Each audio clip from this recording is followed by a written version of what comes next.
If we don't have anything else, I'm going to jump right into what we're going to be training on today. And we've talked about Ninja, we've talked about the 9 habits, we've talked about all of these action items that you can do. We've gone over how to work on your database. We've gone over the 10-step buyer. We've gone over the 16-step seller program. We've talked about a lot of things. But what we really haven't really discussed is really what's at the core of Ninja selling and being that trusted advisor for your clients, which is building relationships. Because that's really what this is about.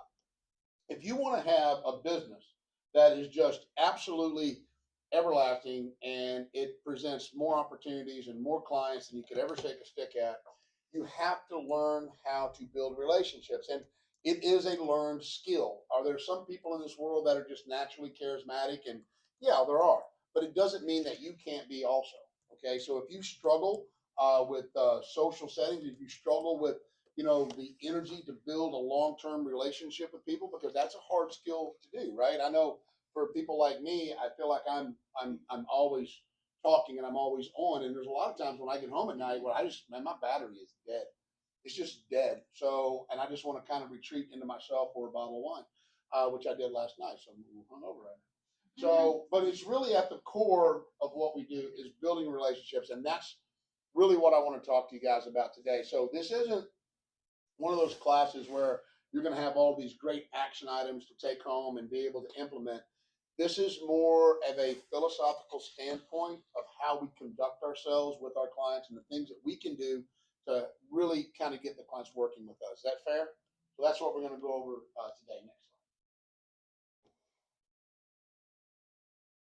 slide. Okay, ninja selling is relationship selling. Now that sounds kind of hokey, but the reality is that people that want to work with you, if they're going to work with you, they have to do 3 things. They have to know who you are, they have to like who you are, and they have to trust you. So they got to know, like, and trust you.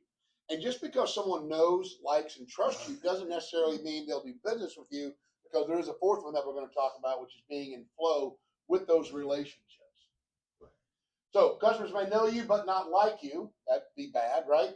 And they may know, like, and trust you, but are not in flow with you. And flow is probably the most important thing. You guys have heard me say this time and time again. Every person on average in the U.S. knows about 12 real estate agents, and in Hampton Roads, it's probably more like 40. And I've said this, if you have anybody coming to town and they have a real estate emergency, just go to their local bar. Your bartender probably has a license. Everybody, it seems like, in Hampton Roads has a license. So if I know 12 to 13 real estate agents, all right, let's say I like them all, how do I decide who I'm going to do business with or who I'm going to refer business to? And the way that is decided is whoever I'm in flow with, right? And it's pretty much is going to be more than likely the last person or the last agent that I talked to or had interactions with that I like, right? Nothing personal. I mean, if Jack's the last agent I talked to, then I'm probably going to refer him to the business. Now, that's nothing personal against Craig, but I haven't talked to Craig in 3 months. I don't even know what's going on in his life. So as agents, with all the people that know, like, and trust us, we need to stay in flow with them. That's the same for insurance too, right? Insurance needs come up all the time. And if, as an insurance agent, I would imagine if you're not staying in touch with your clients, reaching out to them, and they know who you are, they're liable to get fact checked by Geico and go off and play with the duck or the goose or whatever that thing is, right? So Geico is the lizard. So Aflac is the duck. There you go. I knew I would get that straight at some point. All right. So no, number one, right? For people to know you, they need to know 3 things. They have to know 3 things about you to be able to know you. And those 3 things are who you are, what you do, and where you do it, right? Who you are, name recognition, somebody they like and trust. So when they hear your name, it can't be, hey, Kenny Ledner, and they go, who? Hey, Kenny Ledner, oh, I know Kenny, right? So they got to know who you are. What you do, got to know that you list and sell real estate. And I think we overlook that a lot of times. I think, we get to know these people or we get to know somebody and we have this great relationship with them and they know, like, and trust us. But go down the road, they like, hey, Kendra? Yeah, I know Kendra. What does Kendra do? I don't know what she does. Wait a minute. Does she, what? So they've got to know that you list and sell real estate. So having substantial conversations about real estate, right? Or bringing up or providing valuable content about real estate lets them know that you do, that's what you do for a living, is you list and sell real estate. Was that the spider? Yeah. Well, like I said, most days you go back. And then where you do it, right? Name recognition, company. They need to know who you are, what you do, and where you do it. Those are three things that will help them remember what you do for a living, and then that keeps them top of mind in that category. All right, seems simple, but most agents forget to ensure those three simple things, right? There are very easy ways to make sure that our clients know what we do, who we are, and where we do it. And I'll give you just one example. How many people in here religiously do a newsletter to your clients? What simple way to make sure somebody knows who you are, knows what you do, and knows where you do it? Because that's going to be branded, right? So it's a very simple way to accomplish all three of those things, and that's just one. Yes, Karen. Say simple, but I always struggle with where to find the content for this newsletter. Karen's question was, and I'll quote, you say simple, but where do you find content for a newsletter? And Craig has something to say on that subject. I'm still at. Good thing I wasn't talking under my breath. So I was actually struggling with this last couple months because I did a Keeping Current Matters subscription. They sent out their newsletter. It's really cool. I had a bunch of people respond to it and stuff. By we talk about everything we put out has to be science and art, right? It was just fluff. I hated the newsletter. So I was sitting there thinking, and I'm not to get up on the ninja freaking occult theory again here. I was reading Ninja, and I'm just going to do a market report. I mean, the main goal is to get in front of it, right? So I'm just going to pull up the data out of Domus Analytics, that the service that Rain provides, and I'm just going to make a report for Hampton Roads, and then each month I'm going to do a different city, and that's all I'm going to do. And it's just going to be quick. It's going to show months of inventory, active listings, something generic, only like 4 pieces of information. If I happen to think of something else to put in there, I'll do it. But now it's something meaningful. It shouldn't take you more than 10 minutes to make, and you can use either Sierra, KV Core, or whatever CRM you're using. Come see me. We'll figure out how to send it out to everyone on your list. Awesome. A couple other thoughts on newsletters. Greg, that's a great thought. Thank you. A couple other thoughts on it. Use Canva. Do you use Canva? I'm not great at it. That's okay. Use Canva. I know Abby's excellent at it. There's templates in there for How to do Canva. Abby. Yeah, we'll do that. We'll do a class just on how to use Canva. But they have templates in there for a 1-page newsletter, and the blocks are already broken up and allow you to do that. And so a couple of things that I think: number one, science and art. Remember, science and art. For any piece of something to be valuable, it needs to be science and it needs to be art. It needs to be science in that it provides something of value, and it needs to be art as in it looks professional and pleasing, so that they would want to show that to everybody, and then everybody starts to realize, all their friends start to realize how professional you are, which is what makes you stand out as a professional. So a couple of things. Grab an article from Inman News. It's real simple. Just grab the article and it'll fit right in the blocks. That's number one. So that gives them another piece of science, right? The other thing that I like to do is I always like to have a coupon section on my newsletter. And when I say coupon section, like, well, that's going to cost me money. Actually, providing a coupon in your newsletter does 2 things. Number one, it provides something of value to your clients, and it deepens your relationship with your vendors. I'll give you an example.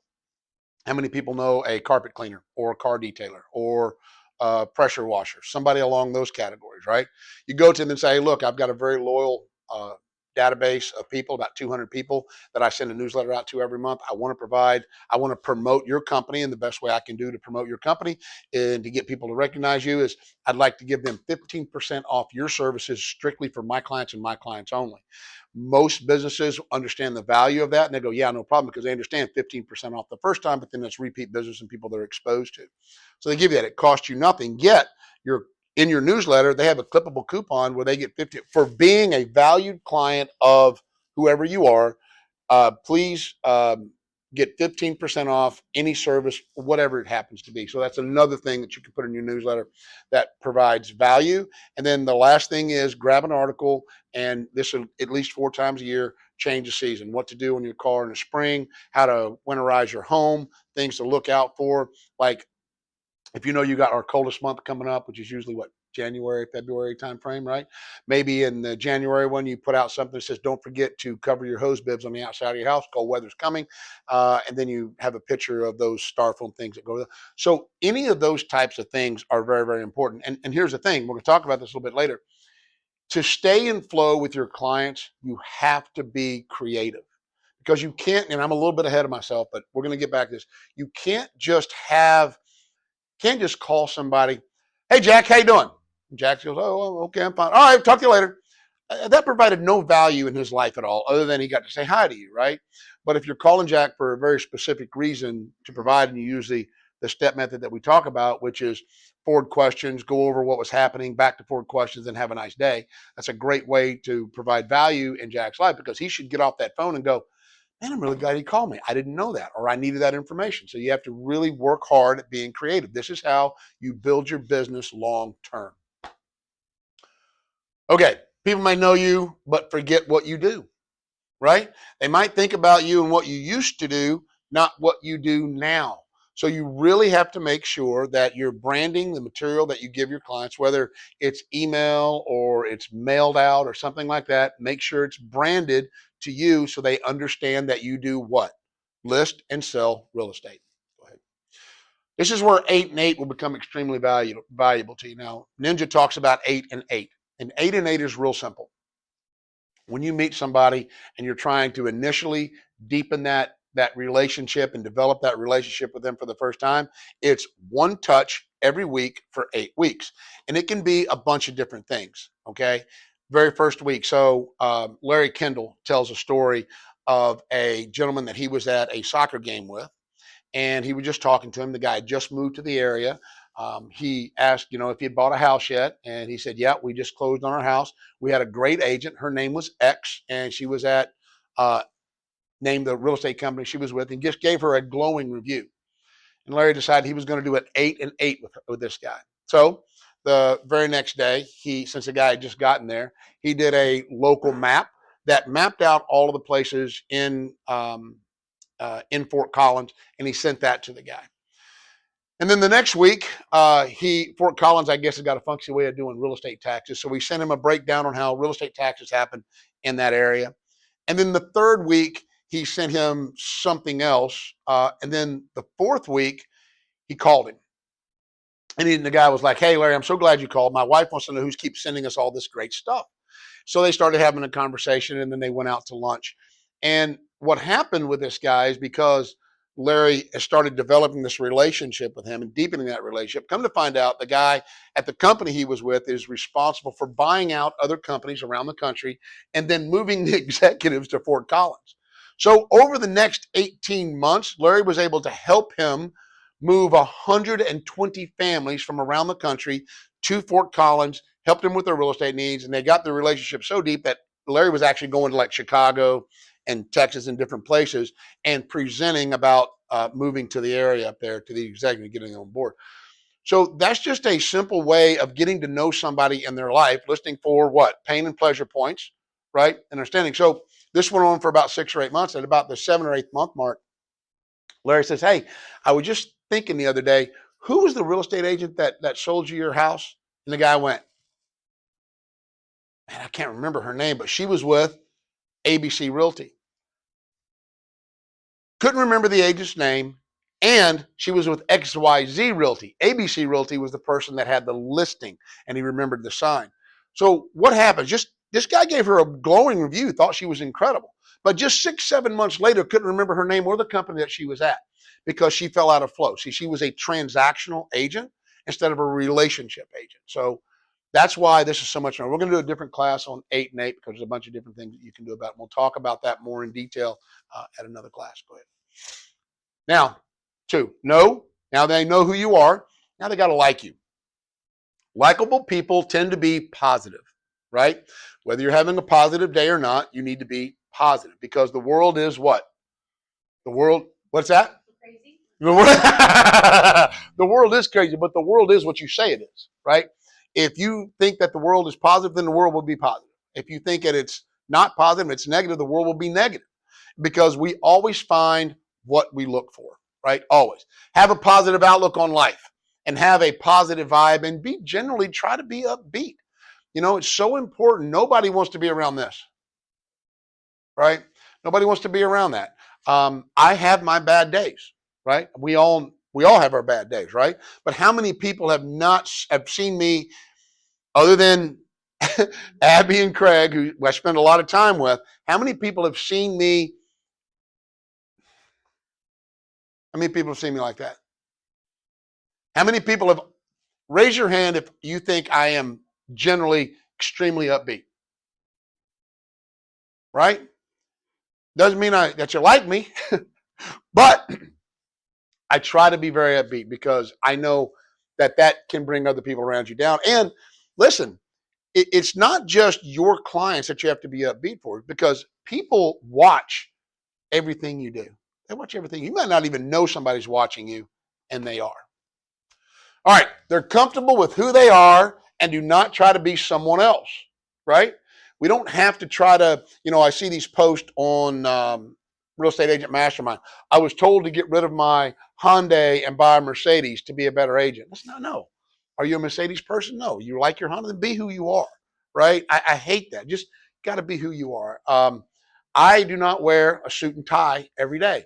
Some agents do. It's just not who I am, right? I'm up here in my socks right now, for crying out loud, right? And then genuine.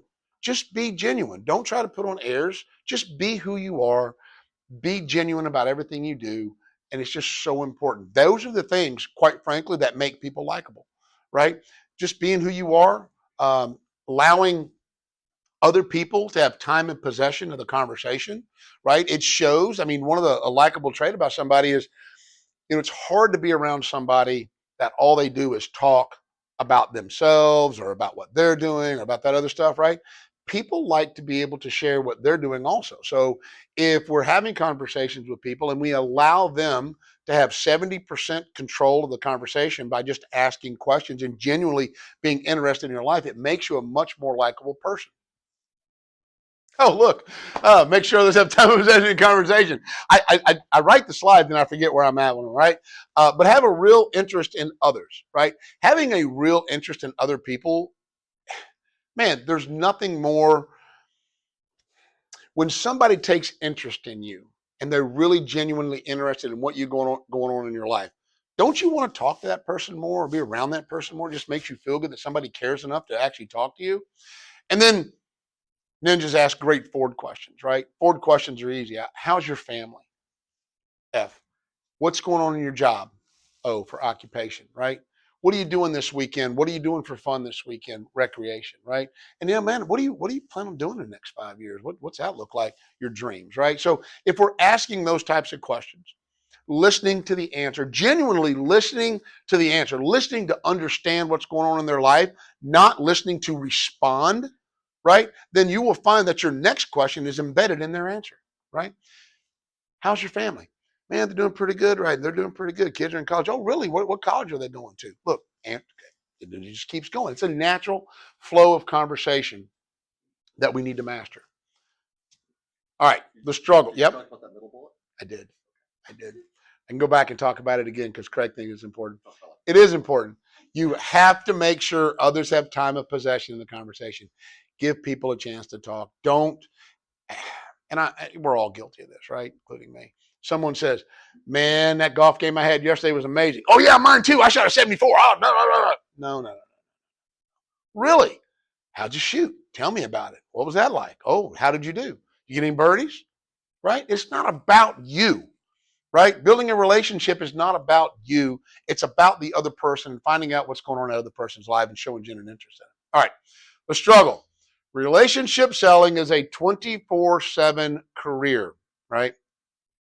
You can't be that loud, obnoxious Kenny Lettner parent on the sideline and expect other parents to do business with an unstable person, right? You can't go out here and get in, what's that? You can't go out on social media and just rant and rail against whatever and make yourself look like a moron. And then the next day, oh, hi, Mr. Jones, I would love to be able to sell you a house. When yesterday you were, right? It just doesn't work. People are not going to trust someone who is unstable.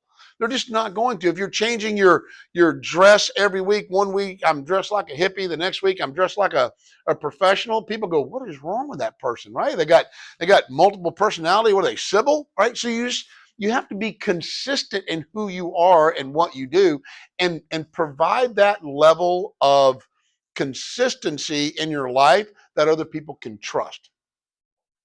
Trust. James Cain indicates that there are 4 keys to trust. 4 keys. Number 1, character. Can I count on you? Right?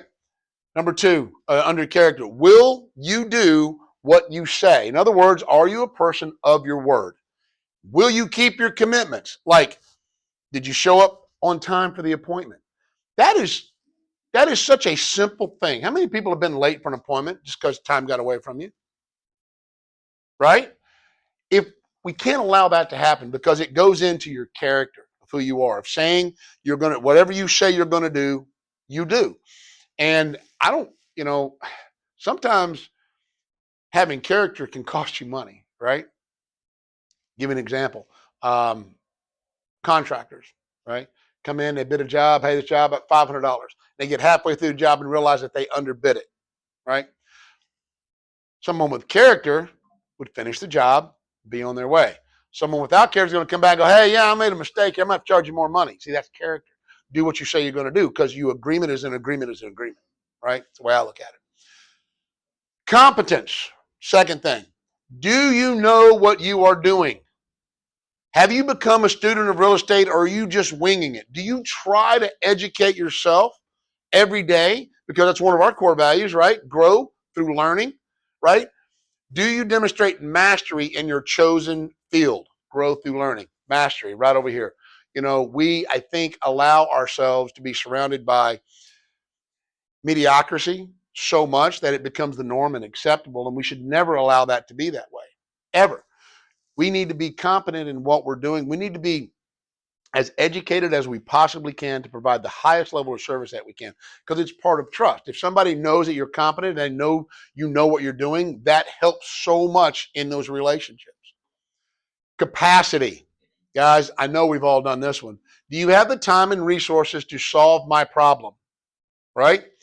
Are you always talking about how busy and overwhelmed you are? Oh my God, I've got 4 listings and 8 buyers. I don't know what I'm going to do. Now, that's a form of what I call bad mouth bragging, right? Right. So you're trying to get somebody to go, oh my goodness, you're so busy. That's so great. That's awesome. No, because all that does is make people feel like, well, God, I don't want to overwhelm them anymore.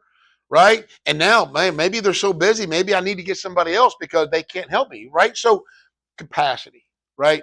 Do you have the time and resources to solve my problem? And if you don't have the time and resources, you certainly don't tell them, right? You come to me and we get you help so that you have the time and you have the resources to fulfill the capacity that you need. You will never run out of capacity at this company, because we will make sure, if you're doing that much business, we will make sure that you have the resources you need to get done what you need to get done. Promise you that. And then consistency, right? This is the key to trust. This is all of it. Are you consistent in your look and behavior? Are you stable, the same every time? And do you change everything all the time? Hair, dress, behavior. I change my hair weekly. Thinking about getting a wig. So we just need to be consistent in what we do, right? In anything that we do, we need to be, and it goes into our daily routine too, right? If I am doing a listing presentation, I'm very consistent about how I do that because it works. Now I'll change things, make them a little bit better, but you're not seeing a drastic change. I don't go to one listing appointment and go, hey man, I think your house is worth $425. Let's get you on the market. And then go to my next listing appointment and go, look, here's my professional presentation. Here's my pre-listing package. Here's my CMA. Here's everything we're going to do to get you, and do that. I don't do that. I do it the same every time. And I'm very consistent about that, because if I go to, let's say me and Rachel are really good friends, and we are, And I go and I do a listing presentation for Rachel, but we're such good friends that I show up and I just come off the golf course and got my hat on. I might be a little bit sweaty and, still got my golf shoes on, knocking the dirt out of them as I come in the front door. And we sit down and we talk and, we have a little beer. And I'm like, all right, Rach, well, I think you already know house is worth like 400, right? Oh yeah, that's worth 400. Okay, here's sign here and we're done. She is probably never going to refer me to her friends. Anybody know why? Because she's scared to death I'm going to show up just like that at her friend's house. And we're going to find out here in a minute that people refer because it makes them look good, right? If I show up at somebody's house just coming off the golf course and just sit there and shoot the crap with them for 30, 40 minutes, right? Then that's not going to make her look good if I go do that with one of her friends. But if I show up and I treat Rachel with the same respect of a total stranger, then that says a lot about my relationship with her. So I'm going to show up dressed for the appointment, dressed for that interview. All of my presentation material there. We're going to sit down. We're going to do it just like I would do it. It's consistency. Why do people refer? According to the New Art and Science of Referral Marketing by Scott, whatever, and Donna Blanford. Sorry. Her phone's running amok. Yeah. Picks up Kenny's voice all the time and wants to do what Kenny says. Doesn't everybody? No. Should have never gave me that. All right. So if they think the realtor will make them look bad, they won't refer. And that's just what I was just talking about when it comes here. So you have to be very careful about being consistent. You have to be very careful about who you are because people will refer you, know, like, trust, and they're only going to refer you if you're in flow and they feel like you will make them look good. So it's a whole thing. It's a whole persona that you have to have about you in order to do well in this business. And none of these are bad things. I'm not saying be fake about any of it. I'm still saying be genuine. Just be consistent about who you are and treat people the way you want to be treated. Let me rephrase that. Treat people how they want to be treated, not how you want to be treated, because that could be very different. Act non-professional, dress unprofessional, your marketing material is low quality, and you bring no value to the table, right? These are all of the things, these are 4 things right here that will cost you a referral in a heartbeat. If you are non-professional in how you act, you dress unprofessional, your marketing material is low quality, you just printed it off the printer, you got a bunch of loose papers in a manila folder, that's low quality, right? And you bring no value to the table, why would they refer you? Why would they refer you to somebody that they work with, that they know, that they like, and they trust? Why would they? They won't. So you have to really be cognizant of how you're treating yourself. Flow. This is the biggest part right here, right? So now we have all that other stuff in place. Now even though they know, like, trust us, right? They know we're competent, they know we're consistent, they have all of those things going. We have to be in flow. And flow is defined as the frequency of interaction. And there's auto flow, and there's mail, email, text, social media, phone, face-to-face. These are all different ways that you can be in flow with your sphere of influence. And you need to be in flow with them in all of these manners, all of the time. But this takes the ability to sit down and have an organized plan and have a database so that that database is being reached out and touched by you, staying in flow in all these different ways. You can't have, how many people have more than 100 people in their database? If you have 100 people in your database, there is no way that you can, in your mind, keep up with how you interact with all of them without having some type of system in place. And I'll tell you that one of the guys out in Fort Collins, I can't remember his name, he's their top guy. He's their top guy. He literally, every quarter, has a list of all of his clients printed off that has their name, address, and phone number. And it looks like a mailing label. And what he does is every time he interacts with one of them, he's got his own little system, a check mark. He's a hugger, right? So he puts a circle if he hugged them. He puts a check mark if he talked to him. He puts a little wine glass if he had lunch with him or he had a drink with him or whatever. And when he's starting to get close to the end of the quarter, he just flips through that thing and all the ones that don't have anything on it, he goes, oh, I need to reach out and touch this person. I need to have a conversation with him. See, it can be that simple. it can be that simple. Now he also has things. Now that's all of his live flow. Okay. He also has things on auto flow. He has a newsletter. He has different things that go out, market reports, and those types of things, right?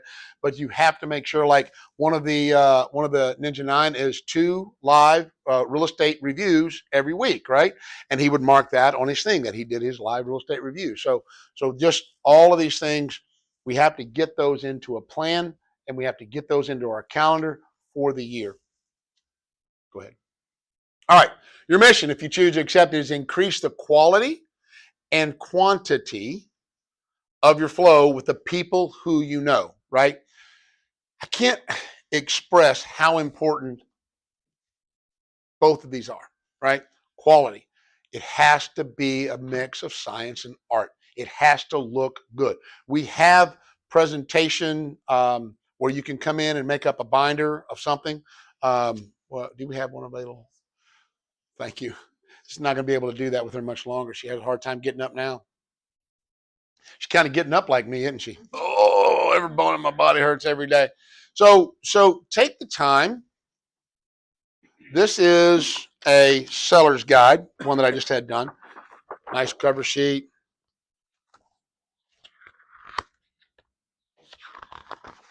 Nice binder on the back. And then it has everything in here for a seller's guide. It's all branded, looks very professional. It's a lot of great information before we list.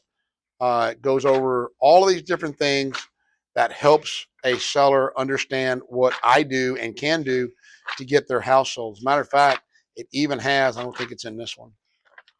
Generally, I put the copy of the listing agreement in the very back of it for them to review. So anytime I have a listing appointment, that goes out before I ever get to the property, right? Because I don't want to go over that when I'm there. I want to go over what the house is worth and one thing or another. And this will answer so many questions for them. It makes that, provides a lot better use of my time, right? When I show up there, it works so well that I had a guy that was an expired. I called him. I sent him the pre-listing package. He got the pre-listing package. He read through it. I followed up with him like a week later. And when I followed up with him, he goes, "Hey, look, I think my property that I'm working on is a long-term issue." And I was like, "Okay." He said, "But," he goes, "I saw your pre-listing package. Thank you for sending that out. I've given it to my buddy who owns a townhouse. I think he should really talk to you. He needs to move a lot quicker." I got a referral from a guy I never met based on the quality of what I do. How many people in Hampton Roads, how many agents in Hampton Roads do you think do something like this before they ever meet the person? Very few, right? They're going to show up, and what are they going to show up with? They're going to show up with a CMA right out of Rain, and that's it. Yay, you help them determine a price. All right, that's an agent activity, not a marketing activity. Anyways, enough on that. Quality. Mail must contain something of value to your customers, otherwise it's considered junk mail. So you go back to the newsletter and we talk about market statistics are important. They bring value. Coupons bring value. What they reminders about things that can get them in trouble brings value. So you just have to be creative. Phone. If you don't have a good reason to call, don't. Right? You need to have a reason, something of value to bring to your clients. It's so important. And all right, the same is true with email or text and any other form of flow, right? Don't just send it because it's cute. Science, art, value, right? You must be creative and find things that are of value to your customers. I'm going to put together, excuse me, hiccups. I'm going to sit down with Craig and we're going to put together a list of examples of things of value. Put that on your thing, Craig. All right. Is that for mail or For everything. For everything. Carrie will be on that meeting too. So Yeah, so easy. If you pay any attention to social media and you see what's going on in your client's life, I mean, literally, it becomes. I had a client the other day. Oh, my Joey just won, student of the month. He's 7. I sent, Sweet Frog gift cards, 2, one for the little girl and the little boy for $5 each. He said, "Oh my gosh, so excited! He's doing great." I just dropped off a mom at my client's like, next week is the big wedding date because she's been talking, they're engaged, they got wedding coming up, which I knew because his bachelor party.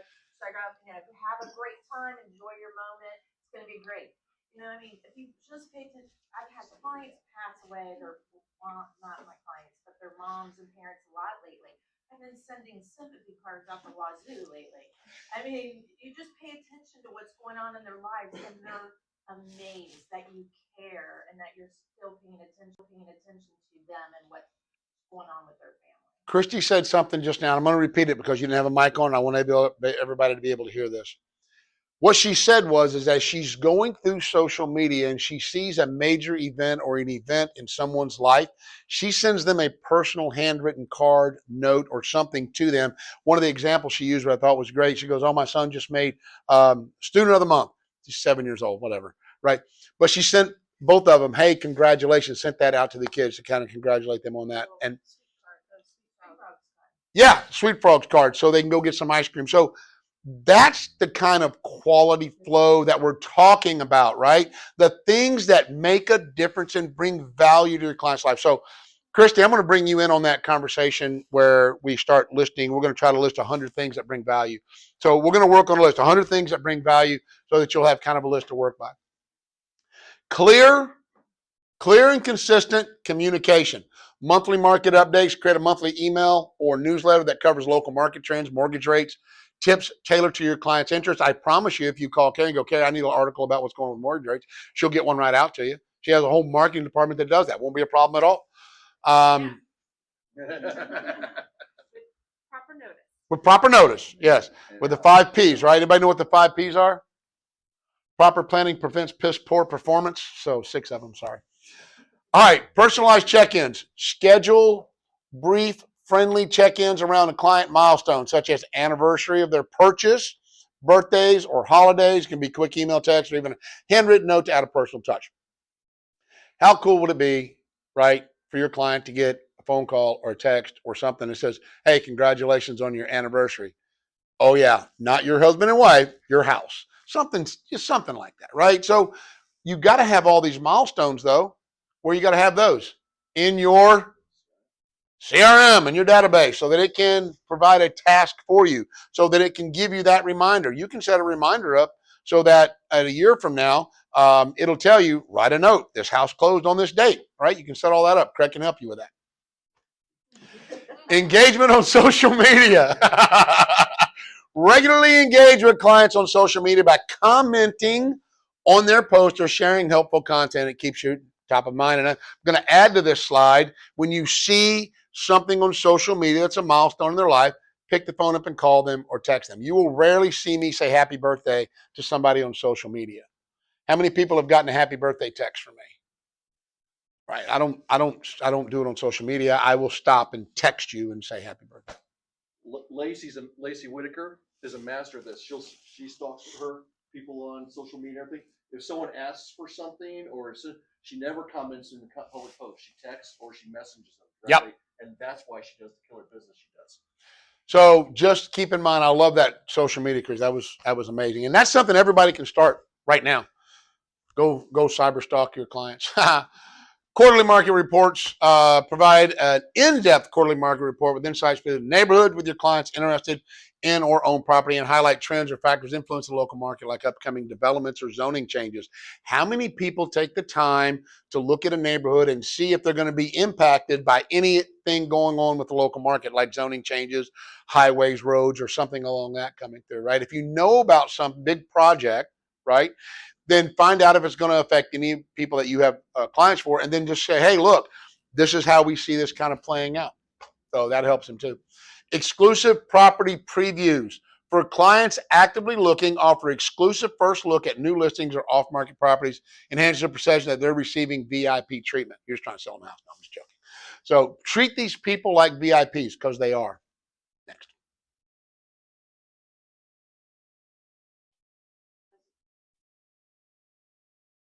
Customized gift giving.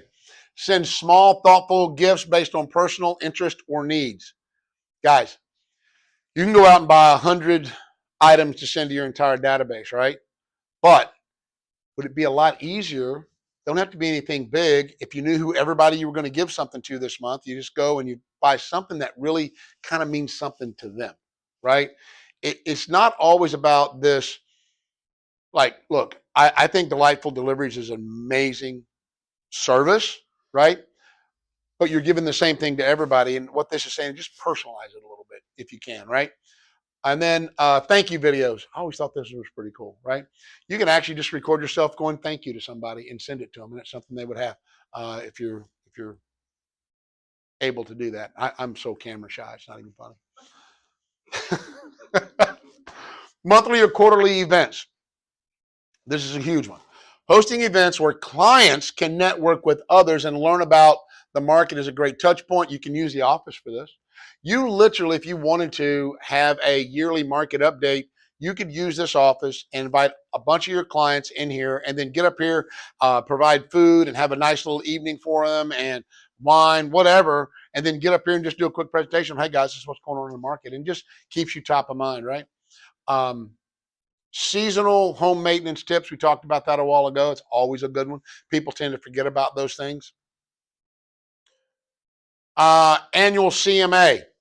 How many people do an annual CMA for your clients? This is also known as a real estate live. You don't just send it to them. This is a live real estate update that you call your client and go, hey, look, been a year. How many people have a financial advisor? How often should you meet with your financial advisor? Once a year. Well, you're no difference, right? The financial advisor doesn't talk to them about their house. That's your job, right? So you should be able to meet with them at least once a year. Hey, look, I want to sit down with you, go over the biggest investment you have, kind of let you know what's going on with it. Start setting those up. 33% of live real estate reviews result in a transaction of some type, whether it's a transaction with that person or a referral. And that's just the truth. Post-sale support and network access. How many people in here have a very long list of vendors that you use? You do, right? Yeah. So since you have make sure you provide that to your client. Develop and share a vetted list of local professionals, including contractors. I know one agent that actually has their own phone book. They put together a phone book, basically it's like 3 or 4 pages of just about every vendor you could ever need with a phone book in it, and they brand it to themselves and they give it to their clients. Hey, here's who to use. And if you have a problem with any of those people, call me. Oh, that's a big one there, right? Because these people are using you, and if they do a bad job, you will quit using them. They don't want that, right? So that's how you can help with that too. Go ahead. Client appreciation events. Host client appreciation events a few times a year to maintain personal connection, show gratitude. These can be casual, happy hours, barbecues, clients, pictures with Santa. How many people are doing pictures with Santa? Okay, good, because if you're not inviting your clients to a free client networking event, you're crazy. We have a professional Santa. Jack comes in every year that we allow everybody to bring their clients in. We have milk and cookies, and they have free photos, and the photos get emailed out to them. And the clients love it because they're not paying $40 and they're not at Walmart with some bad Santa who's probably about half drunk. We don't want that. All right. Flow fixes everything, as always. Guys, I just wanted to kind of lay the groundwork and put the thought process in your brain about how we need to conduct ourselves with our relationships. And building relationships in our lives is the most important thing you can do for your business, because it's going to do a couple things. It's going to make your business just skyrocket. It's also going to make your life better. It's also going to make other people's lives better, because if you're treating people with that level of respect, it makes everybody's day better. When you can be around someone who is positive and it just makes your day brighter and it makes you happier. Well, we need to be that for other people, right? Because we look for that in other people, and when we find it, it's a beautiful thing, and we feel better about how we are that day, and it's just really nice. Why not be that to other people? Why not be what you look for in other people? If you see somebody who's bright and happy, you kind of gravitate towards them and want to be around them, right? Because it makes you feel better. So our goal should be to try to make other people feel better on a daily basis. So I try really, really hard to do that. Sometimes I'm really, really bad at it, but I try really, really hard. Anybody have any questions on anything that we've gone over? All right, guys, I'm going to cut you loose. We're doing pretty good keeping to an hour. It usually runs about an hour and a half. But hey, look, as always, get out there and sell a house.